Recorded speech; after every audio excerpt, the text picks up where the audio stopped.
In the morning sun where the flowers bloom, colors burst like a painter's dream come true. Roses red and violets blue, every petal whispers something new. From tiny seeds to trees so grand, every leaf and bird, it's all at hand. Hello, hello plant, welcome to the show, where every flower tells a story. Watch them grow. Hello, hello plant, in every shade and hue, for every heart and every hand, we've got something for you. Indoor greens and outdoor scenes, design your space, let your garden dreams glide. Personal touch with our garden design, free sessions to blend within your budget line. From tiny seeds to trees so grand, every leaf and bird, it's all at hand. Hello, hello plant, welcome to the show, where every flower tells a story. Watch them grow. Hello, hello plant, in every shade and hue, for every heart and every hand, we've got something for you. Now everybody, let's say hello, hello, hello, hello, hello, hello, hello, hello. Hello, hello plant, welcome to the show, where every flower tells a story. Watch them grow. Hello, hello plant, in every shade and hue, for every heart and every hand, we've got something for you, just for you.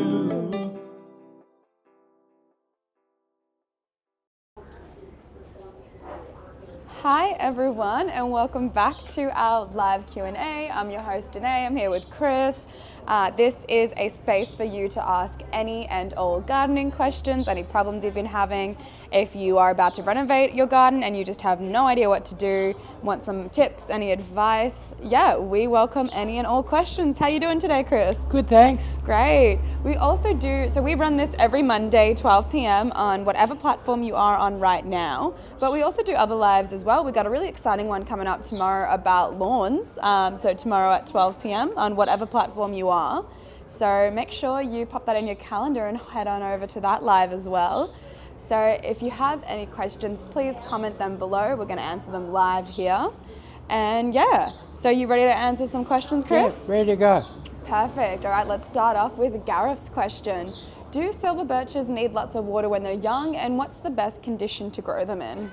Okay, silver birches are very shallow rooted, so even if you've got terrible heavy clay, just by putting a bit of topsoil and a bit of sort of pine bark or something like that around them, they tend to spread out with a shallow root system.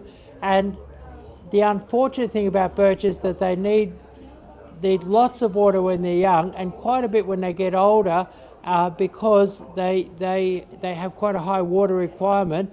And when there's a drought in Melbourne, lots and lots of silver birches die because people don't water them, and they do need a bit more water to get through the summer than most other trees with deep root systems. So shallow root system tend to need high rainfall or good watering for all of their life. Great, all right. And one more thing, and when they're tiny, you can get meters of growth on them. If you plant a 1 to 2 meter one, and you absolutely just water, you can get 2 meters of growth on it in a summer in Melbourne. So you can virtually grow advanced looking birches overnight, and then after you've done that, you can back off on the watering, but in Melbourne, you'll never stop watering your birch. Wow, all right, great. Let's see, our next question is from Penny. Can you recommend a good shade tree for the middle of a large backyard? One of my favourites would be a sensation maple, and I like the sensation maple for many reasons. First of all, when it's young, it tends to grow up like a beanpole, grow up nice and straight, and that forms a nice trunk. And then it tends to spread out horizontally. So then you've got then you're starting to form your shade. They grow very, very quickly, and then they have beautiful summer shade. And then they have probably the longest autumn colour of any autumn colour tree. They start colouring at the end of January and finally drop at the end of May. So they've got months and months of colour. But lovely upright, lovely spread, beautiful shade. And so with that straight central trunk, you can easily trim up the bottom branches and have a tree that you can walk under without bumping your head. Amazing. Any other shade trees, or is that, you would say, your favourite one? Oh, that's my favourite. Another favourite would be a Japanese elm. A Japanese elm, very, very fast growing, beautiful autumn colour, very fast growing, but with beautiful autumn colour, and lovely width to it. Beautiful, delicate looking foliage, but grows under the toughest conditions, like really, poor soil, hot, windy, dry, difficult sites, and a beautiful, delicate looking, fast growing, large spreading shade tree. So Japanese elm and sensation maple, two of my favourite shade trees. Amazing. All right, our next question is, what is the best fertiliser for potted figs? The best fertiliser for Potted figs. potted figs, they need, if I had a fig in a pot, once a year I'd give it a really good dose of dolomite lime, like, probably a nice big handful, depending on the size of the pot, maybe even a cup handful in a really big pot. So once a year, probably middle of winter, big handful of dolomite lime. Then an Osmocote would be fine for the rest of the year. So Osmocote every 2 or 3 months through the year, big dose of lime in the winter, dolomite lime, and you'd be reset. Great.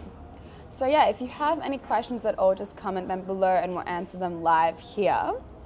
Our next question is from Stephen. Do birds of paradise grow well indoors? Giant birds of paradise do beautifully indoors, and normal birds of paradise can be brought inside, like you grow them in a pot, have them in flower, and bring them inside and enjoy them in flower, and then put them back out again. So they're not a permanent indoor plant, whereas your giant bird can come indoors and live in there permanently. Great. Also, I just want to check if everyone can hear us well. If you can comment and just let us know that the audio is coming through well. We did have a little issue on the mics last week, so we just want to make sure that everyone can hear us fine. So if you can just give us a little thumbs up, a little hello, hi Maddie, that would be awesome. All right, let's see. Next question is from Lisa. When do hydrangeas start flowering? Do you know, I was in a hothouse the other day and I saw the first blooms breaking, but outdoors in Melbourne, I reckon about the middle of, you start to get flowers maybe early to mid-November, depending on where you were in Melbourne. Okay, awesome. Thanks everyone for letting us know that you can hear us. Next question is from Amanda. What is your favourite blossom tree?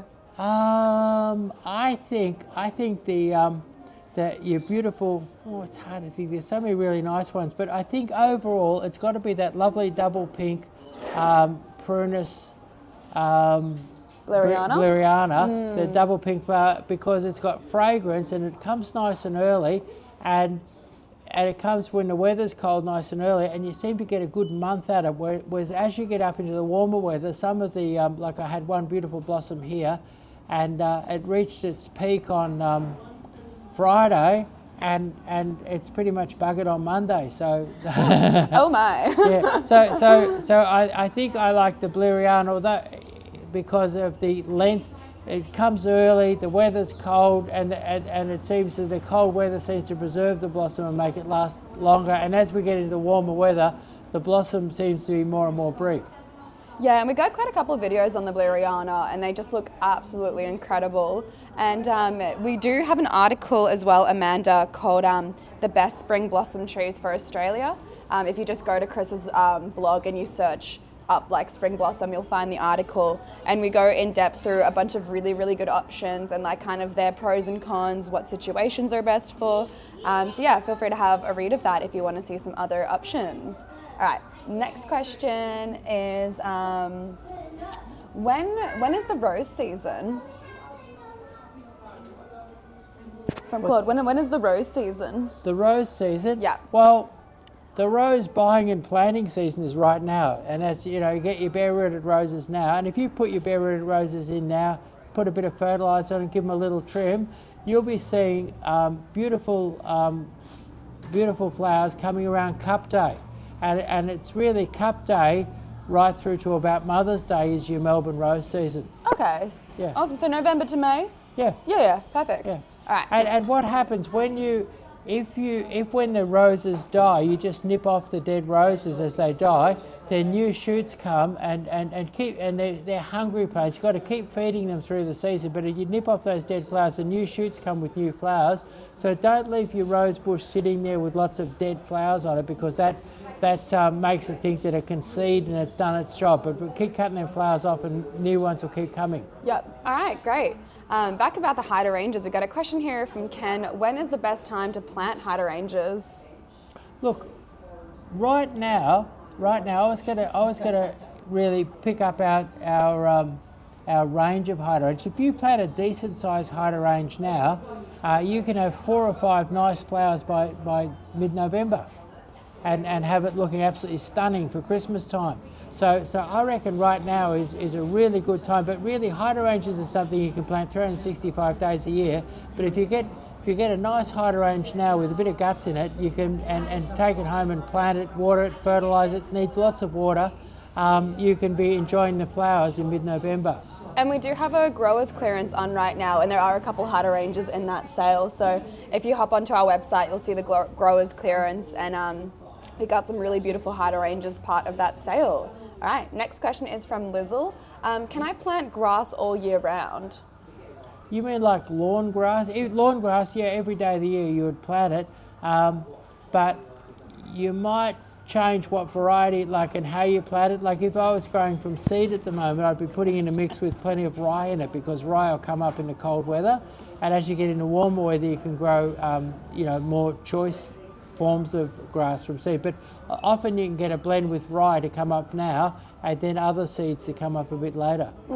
It's kind of funny, these questions are almost reading our mind, because we are doing a lawn live tomorrow and we're doing a hydrangea live next week. So perfect. All right, next question is, what are some nice Australian native ground covers for an area that is shaded most of the day?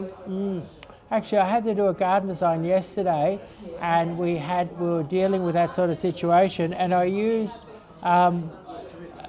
Rhagodia, which is called creeping saltbush, and that's a kind of a lovely silver grey plant, and that does really, really good in the shade, and that was in a very, very shady area. There's also a Gardenia ovata, and there's a prostrate form, and again, your Gardenia ovata, lovely bright green foliage and yellow flowers, loves the shade. And then it was a little bit shady, not too. Then your Rena myoporum is good in sort of light shade. So light shade, Urena, but deep shade, creeping saltbush and prostrate myoporum. Yep, great. No, not myoporum, prostrate gardenia. Sorry, prostrate gardenia, which is the lovely green big leaves and yellow flowers. Cool. All right. Next question is from MLE. How can I fix a dud ornamental pear tree? Planted it last September, but it's not showing any new shoots and has spider webs on the burnt tips. I would say it's died. Hey. And the way to fix it is to get a new one. And I think to me, the ornamental pear has been a little bit overdone. And there's a few too many of them out there, and I'm kind of a little bit bored with ornamental pears, and I think there's much more exciting alternatives. So the one way to fix it would be to pop in and see me, and we have a fabulous range of I love trees, and my partner here tells me I've got too many trees, but I love all the trees that we've got here, and I think I could show you something more interesting and more exciting than a ornamental pear. Like for instance, I had to do it for somebody the other day. They said, well, what's more exciting, what's better? And first of all, I offered them a Crimson Century, which is a beautiful narrow column like maple that has purple foliage in spring, summer and autumn. Really colourful and interesting, but they didn't want purple. So then I offered them a fastigiate hornbeam, which has a beautiful leaf like a silver birch, but it's very, very dense and very narrow and upright. You could look both of those up on the web, and they're both things that I offered as more exciting alternatives than and if you come and see me, I'd have at least 6 different exciting alternatives to your ornamental pear. Great. Sorry about your ornamental pear. Hopefully you can get something better. Yeah. All right, next question is from Hunter. I have a last season eggplant, only got one. Should I prune it back now? That's really, I'd wait for a little bit of warmer weather before I started pruning it. Like, let's see it growing and then you can start pruning it. Okay, great. Let's see, next one is from Greg. When do Waterhausia trees have growth spurt in Sydney and how much water should I give them now? Okay, keep it moist, but if you're wanting fabulous growth on your Waterhausia, wait till it warms up. Wait till you're sort of around 25 degrees each day, then start pumping the water into it, and then a bit of Osmocote around the base and pump that water in, like absolutely drown them once a week. They'll think it's the wet season and they'll go crazy. Yeah. And you can, with plenty of water and a little bit of fertiliser, you can grow a Waterhausia 1.5 metres in a year, no problem. Yeah, awesome. All right, let's see. Next question is from Mikey. How frequently do you need to repot trees/dwarf trees? Can you kill them if the pot is too big? No, a big pot will not kill them. They can look a bit lost in a big pot, but it won't kill them. And the main thing that happens with, like, a lot of people feel that they'll have the tree in the pot for a year or two, and then after a year or two it starts to look a bit sad and doesn't do so good. And what people don't realise is that you maybe don't need to repot as much as you think, because why plants get sad in a pot after a couple of years is that plants, like humans, like animals, need calcium. And calcium is water soluble, and giving it that nice big drink every day through the summer and every 3rd or 4th day through the winter washes the calcium out of the pot. So almost every plant needs a really good dose of dolomite lime once or twice a year to keep the calcium up to them. And then what you'll find is that you won't need to repot. If you put plenty of calcium on your plants, you won't need to repot so often. But when you do repot, and use some fresh, beat a bit of the old soil off and put some fresh potting mix in there, that's a good idea. But dolomite lime will reduce the need for repotting to a large extent. Okay, awesome. And thanks so much for the comment, Ansi, about your Benjamin having new leaves. We really like hearing the updates about where we've helped out with plants, so that's really, really lovely to hear. All right, we're going to move on to Jess's questions. What are some good plans to create a French country-inspired garden? That sounds very nice. Well, you'd want some sort of really classic roses. Bay trees would be, and with bays, we've got a nice little video coming out shortly with a nice bay tree hedge. So bays could be standardised. They can be pleached, which is like a hedge on a pole, or just grown as a lovely hedge. So bay trees, lavenders, nice classic big flowering roses, rosemary as a hedge or ground cover, and then sort of nice lush trees like I mentioned before, the fastigiate hornbeam, that would very much look the part. Portuguese laurels, fastigiate hornbeams would very much look the part, and then nice big sort of gutsy perennials like Mexican, your Mexican sage. Nice. Sounds like a really good combo. All right. Next question is from Brody. What's a good tree to plant in a narrow garden bed along a fence and lawn so it can't have invasive roots? If it's a very narrow garden bed, my favourite, and they're barely trees at all, they're kind of big bushes or small trees depending on how you define tree or bush, but they would be your sky pencil, which is a type of holly, or your fastigiate English box. So fastigiate or English box or the sky holly, and they're like a 3 metre, 3.5 metre tree or bush that is evergreen and loves the trim. And then getting a little bit bigger than that, but not too big, you've got a fabulous thing is your Prunus Oakville. So your Prunus Oakville loves a trim, probably a 5 metre tree, 1.5 metres wide, nice and narrow. And then there's your Crimson Century, just a little bit bigger again. And then there's your Fastigiate Hornbeam, which has got its third mention in this particular live. So they would all be trees that you could use. And in a very narrow bed, it'd be Sky Pencil and Fastigiate English Box, otherwise known as Emerald Pillar. Awesome, couple great options there. All right, next question we're gonna do from Grace. Hey Chris, how far apart should I plant my Robinia mob tops, and what size do you suggest to initially purchase? Does 5 foot sound good? Yeah, well, one thing is that we have short ones here and we have tall ones. We have ones grafted at 1.8, and the thing is that stem thing doesn't get any taller. So if you were planting them along a fence as a screen, you might go for the shorter ones so the ball's not too high and you got more screening. But if you wanted to sort of put them in a living area and you wanted to walk under them with your friends, some sort of outdoor entertaining type area, or where you've got lots of flowers and you need a bit of height, you need to buy the 1.8 metre one. And the time to buy them is in the bare rooted season, and we'll have them here bare rooted till probably the first or second week of October will be the last of them here. And you don't need to buy an advanced mop top because they grow so quickly. If you were to plant one of the bare rooted mop tops this time of year, and in 2 years you'll have a trunk on it as thick as a bloke's arm, like sort of a trunk like this. You have a trunk like this, and you'll have a head 1.5 metres, 2 metres round. So there's almost no other tree that if say you build a nice house in the middle of a paddock somewhere in the country and you want it to look established, whip in a half a dozen mop tops, put them up the drive, around the front of the house, something like that, and you'll be amazed how within a year or two your place will look fabulously established, because even if you plant fairly skinny, wimpy sort of ones, they fill out amazingly quick. There's almost no other tree that takes off like a mop top. Great.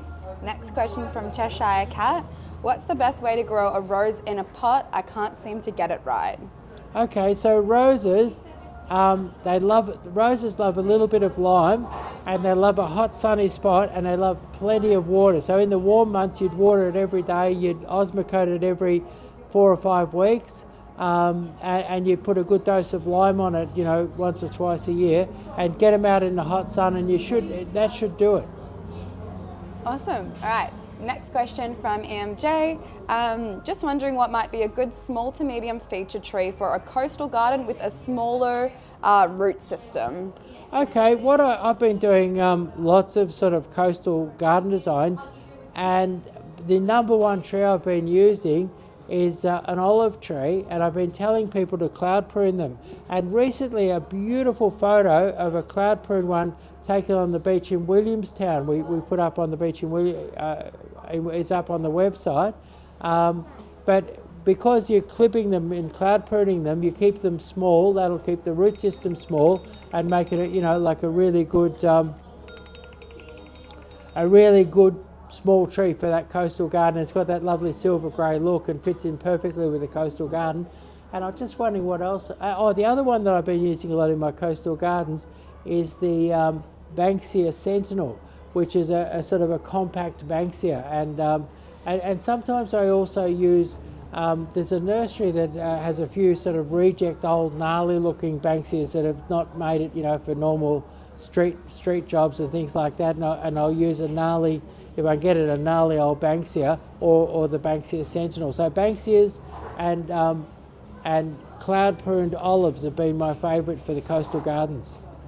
Awesome. All right, next question is from Maddie. What is your recommendation for a weeping style tree that is leafy all year round? A weeping style tree, leafy all year round. So we need an evergreen. That is so difficult. There used to be a tree, I shouldn't really talk about something. Could it be the weeping pine we did last week?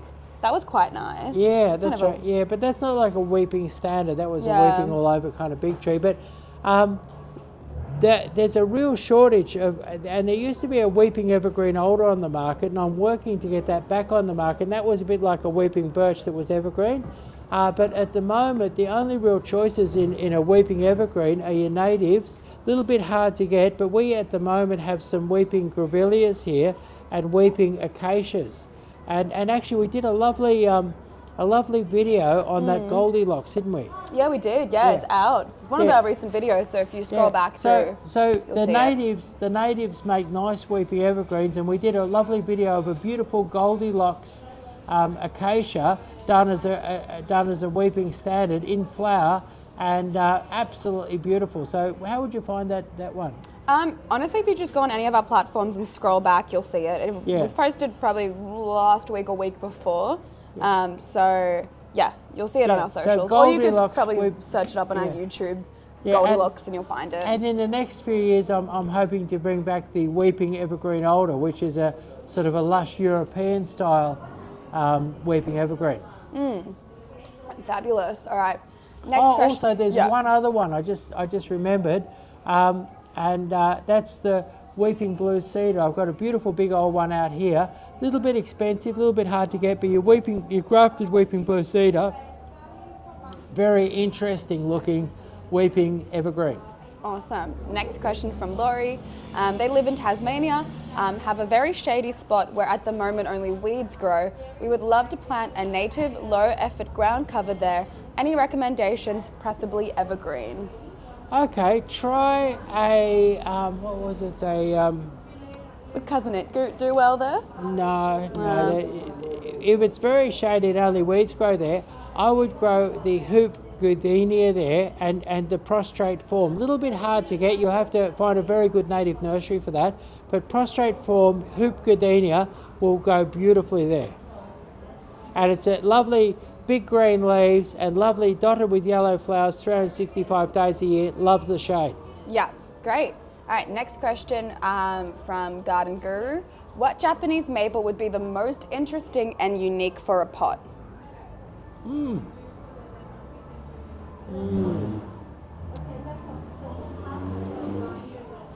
That's an interesting question.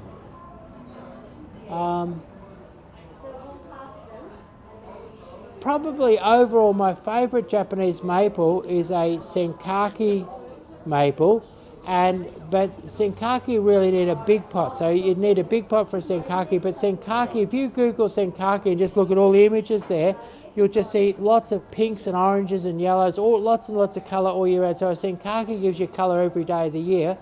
But if you wanted something in a smaller pot that didn't get too big, I think a Shana would be beautiful. It has a beautiful sort of pinky mauvey kind of red foliage, very, very bright and attractive. So I reckon that Shana would be good for a smaller pot, and you can get them as a standard or as a low graft. So Shana for your small pot, or Senkaki for year-round colour in a big pot. And right in the middle of winter, when other maples look like dead stick, your Senkaki's got those amazing crimson stems. Beautiful. Next question from Brody. Planting Ficus hilli in very hard clay/rock yard. How should I prepare the hole, like the ground for it? Get a pick and dig as big a hole as you possibly can, and get a high quality potting mix and mix 50% potting mix through that nice big hole, and then plant your ficus up nice and high in the hole. Awesome. Next question from Rob. How long will it take a large Murraya hedge to recover from a 50% hard prune? Well, what I would do is I wouldn't do the 50% prune until you started getting some warm nights and they were ready to start growing. So if you did a hard prune right like at the start in autumn or something like that, it's going to take a good year to recover. But if you were to go in mid to late October, you could have recovery by the end of summer. Okay, yeah, all about when you decide to do it. Yeah. All right, Kobe, you absolutely can ask how to bring back a half-dead peace lily. Half-dead peace lily, that's pretty tough. I would be looking to perhaps, if I had what it wants is maybe a repot, some Osmocote, and a nice, warm, bright spot, and that would be the only hope. Yeah. All right. I'm going to answer 3 more questions today. Sorry if we don't get to your question today. It is kind of a first in, first served kind of deal. So it's really important that you do come in at 12. That's when we start the live, but we do it every Monday. So if your question wasn't answered today, feel free to come tomorrow, or you can, of course, call us, email us, come in store as well. So yeah, I'm going to answer 3 more questions. Let's see. All right, let's do from Moments of Ange. Suggestions for hedging under magnolias. We tried I'm going to mispronounce this, Alternanthera choco chilies, but they didn't last. Was thinking maybe lamb's ear, and it's a south-facing bed. Edging or ground cover? Hedging. Yeah, hedging under magnolias. Hedging under magnolias. Yeah. So if you lost your Alternantha, you're probably in a spot that's quite cold in the winter, and looking for something. What could work well for you? The fact that you had the Alternantha shows that you probably want a bit of colour there. And under magnolias, I'll often use Loropetalum, and something like your Loropetalum Plum Gorgeous or your Bob's Pink or your Bob's Red have got year-round colour in the foliage, and they give off the colour of. Often people come in here and they're looking for an Alternantha ground cover, hedge, whatever, and throughout most of Melbourne you can expect Alternantha to pass away during the winter, and so the Loropetalum is my favourite alternative to recommend where people want something compact, bushy, with year-round colour. And it's in a south-facing bed. Does that still work? Yeah, that's fine. Yeah. Would lamb's ear work at all in there as well? Well, lamb's ear is sort of silver grey, Yeah. and maybe hasn't got the height, but it would be more of a ground cover. Whereas your and actually your Loropetalum would go beautiful with lamb's ear because that the silver grey in the lamb's ear would really set off the Loropetalum. So the fact that they had Alternantha, it sort of indicates that they want colour, and the best sort of hedging colour alternative is your Loropetalum, and there's quite a few varieties of purple Loropetalum. Yeah. And the ones that I mentioned are all fairly low-growing ones, but if you wanted a taller type one, you'd go for a Purple Prince. Cool. All right, second last question is going to be, Rita's. What to plant in front of my house that is south-facing with no direct sunlight? Right, okay, so something that's shade-loving is what you want. Yep. Yeah.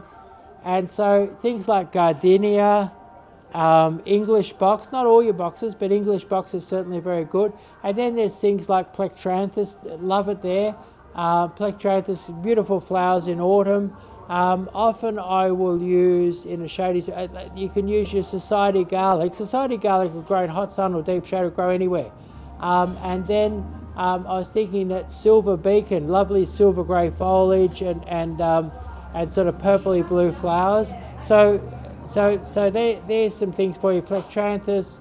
And also the other thing is a plant that I often use in a spot like that, and really, really nice plant, is your Tapuna rock lily. And then the other thing is everybody is crazy about hydrangeas. We're going to have a live on hydrangeas in a week's time. But everyone's crazy about hydrangeas, and hydrangeas love shade, water and fertiliser. So you can go mad with hydrangeas there. And hydrangeas can look a bit miserable in the winter. So you might look at your oak leaf hydrangea, which keeps its foliage all year round, but it turns purple in the winter. And then hydrangeas mix up beautifully with that Tapuna rock lily. Amazing. So you can have fun, and you can make, like with the plants that I've just mentioned, your Plectranthus and your silver beacon and that, you can turn that dull area into a really colourful, interesting area that you can enjoy, even though it's south facing. Yeah, great. All right, well, for our last question, I'm going to do D. Halliwell's question. So they love planting bonsai trees, like small maples, different maples, and they just want to know if we have any and how can they plant it. And last time they came, we didn't have any small maples. You know, I've got quite a few bonsai enthusiasts come in and shop here, and the way to do it is to sort of go around in the back corners of the block or talk to me. And if you go in the back corners of the block, you can often get sort of big plants that can be cut down to make nice bonsais. And you've got to look at our reject stuff and so what happens is that the bonsai enthusiasts come in here, they go in the sort of back blocks of the nursery, find something that's a little bit knocked around or not quite right, and we'll always give them an extra good price on it. So there is bonsai shopping opportunities here by sort of looking around and fossicking around. Often there's early on a Saturday or a Sunday morning, you'll get a bonsai enthusiast in here, and I'll direct them into sort of the back blocks of the nursery. And very often they'll come away with some treasure that they really love that I would think was maybe a little past it. Yeah, all right, perfect. I'm just going to quickly acknowledge Kerry's question because it's about lawns, and we're actually doing a whole live about lawns tomorrow, 12 p.m. On whatever platform you are on right now. So Kerry, if you do have the time, you should come to our live then, because we're going to chat all about lawns, and you can also ask your question there. But for today, we have run out of time, unfortunately. So sorry to anyone whose questions we didn't quite get to. Please come to our next live, and we would really appreciate it if you told your loved ones, anyone in your life, about our lives. We really want to grow our community of gardeners. We want to help as many people as we can and make gardening really accessible. So if there's anyone in your life that is about to start a new garden, or they're struggling with a plant, tell them about our lives and send them over here where they can ask their questions and learn more about gardening. But yeah, that is it for today. I hope everyone has a lovely rest of their Monday, and hopefully see you tomorrow at our Lawn Live. Thank you. And can I talk about the Lawn Live for a second? Yeah, you can have a quick. Yeah, what I wanted to chat say is that it's not so much a lawn live, but it's alternative lawns to grasses. So it's your alternative lawn. And what it is lots and lots of people now have little tiny patches that's not worth starting up the mower to mow, and they're wanting something low and flat that they don't have to mow. And so we're going to be talking about things like dichondra, white pratia, blue pratia, creeping thyme, and what it is, there's lots and lots of alternatives. And if you've got a sunny spot or a shady spot, if you're wanting a bit of colour, you're wanting super low maintenance, you want it tough, I'm going to discuss all the different ones and what their applications are and where you can use them in your particular situation, and some of the tricks to how to use your lawn alternatives. And there are lots of them. And you'll see we'll have some photos and things of them, and you'll see that there really are, there's some very, very beautiful alternatives to grass. But the main thing that I want people to use as an alternative is that in those little patches, a lot of people are using artificial lawn, and I think artificial lawn looks terrible. And Agree. and it looks terrible, it looks dead, no matter how green it is, it looks dead. And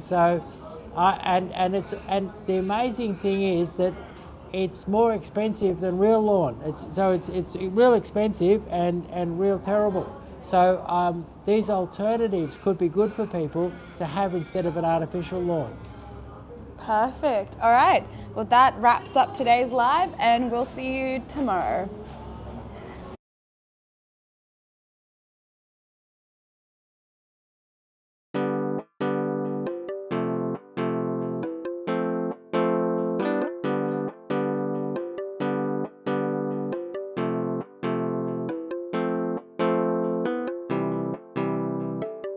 In the morning sun, where the flowers bloom, colors burst like a painter's dream come true.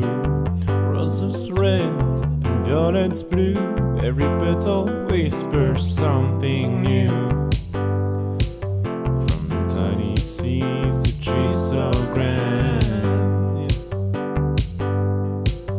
every leaf and bird, it's all at hand.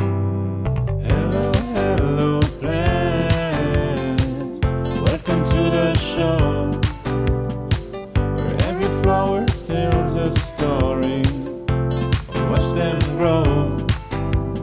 Hello, hello, plant, in every shade and hue, for every heart and every hand, we've got something for you.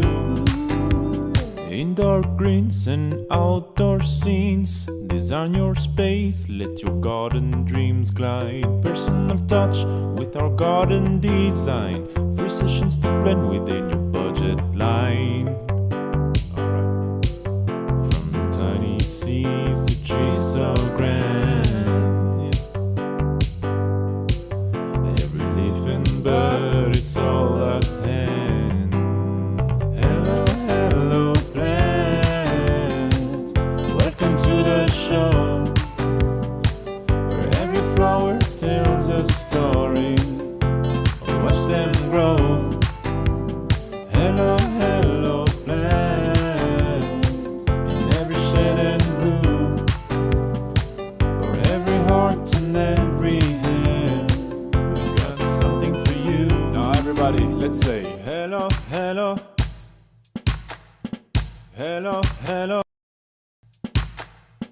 Hello, hello. Hello, hello. Hello, hello, plant. Welcome to the show, where every flower tells a story. Watch them grow. Hello, hello, plant. And every shade and hue, for every heart and every